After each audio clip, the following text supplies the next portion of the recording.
प्रिय भावकों, जय श्री कृष्ण।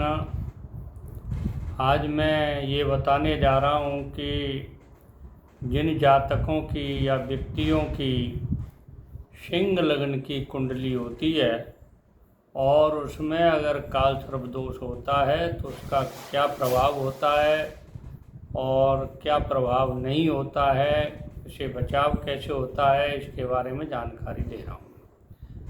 देखिए, सिंह लगन वाली कुंडली में अगर काल सर्प दोष है तो लग्न में 1 नंबर जहाँ लिखा हुआ है वहाँ सूर्य या सूर्य के साथ बुध बैठा हो तो सर्वोत्तम योग होता है। उसमें काल सर्प योग की प्रभाव में कमी आती है।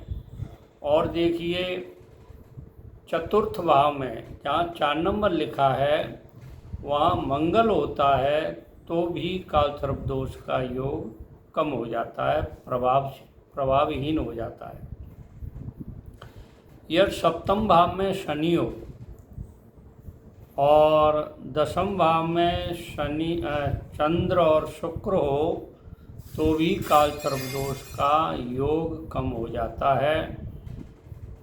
चतुर्थ भाव में मंगल गुरु हों या केंद्र भाव त्रिकोण भाव में मंगल गुरु हों तो केंद्र कहते हैं 1, 4, 7, 10 भाव को केंद्र कहते हैं और 5 और 9 भाव को त्रिकोण कहते हैं।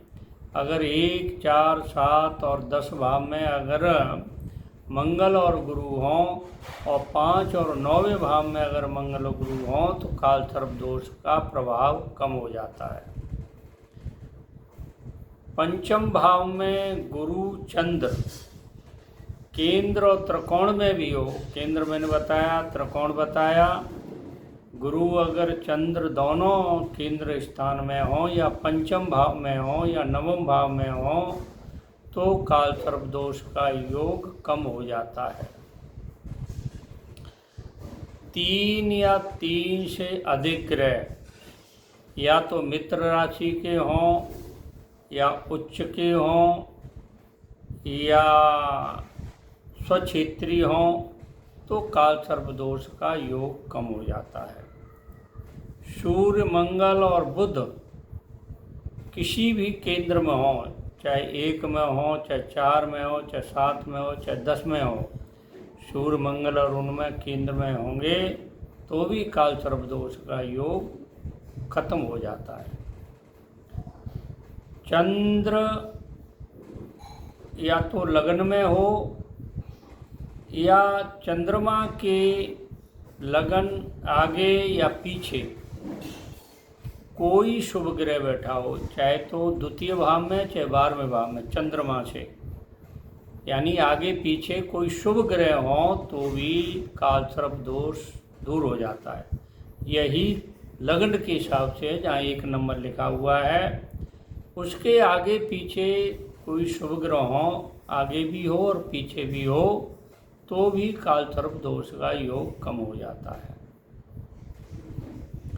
सूर्य और मंगल अगर 9वें भाव में हों और 12वें भाव में गुरु और चंद्र हों तो भी काल सर्प दोष का योग कम हो जाता है, यानी बिल्कुल योग नहीं रहता है।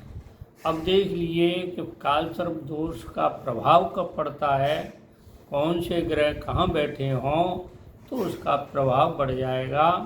देखिए, तीसरे, छठे, 8वें और 12वें भाव में अगर सूर्य आ जाए तो काल सर्प दोष का प्रभाव पड़ता है। छठे, 8वें, 12वें भाव में अगर बुध आ जाए, बुध बैठा हो तो भी काल सर्प दोष का प्रभाव होता है।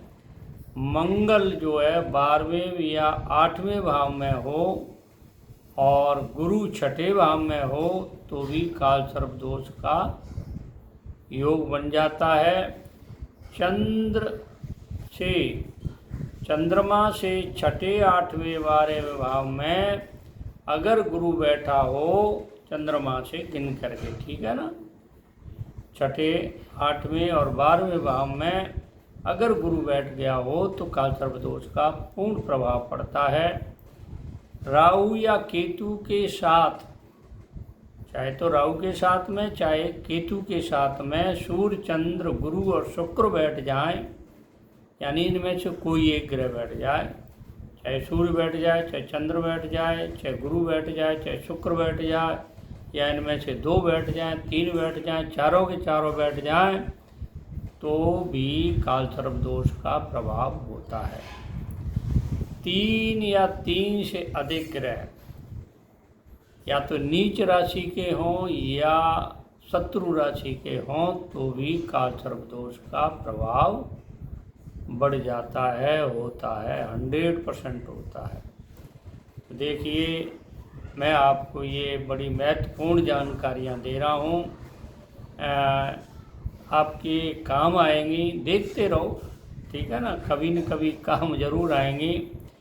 अब तो मैंने थोड़ा कुंडली भी साथ में डाल रहा हूँ, इसलिए आपको कोई दिक्कत नहीं आएगी। मेरे चैनल को सब्सक्राइब करें, लाइक करें, शेयर करें। जय श्री कृष्ण।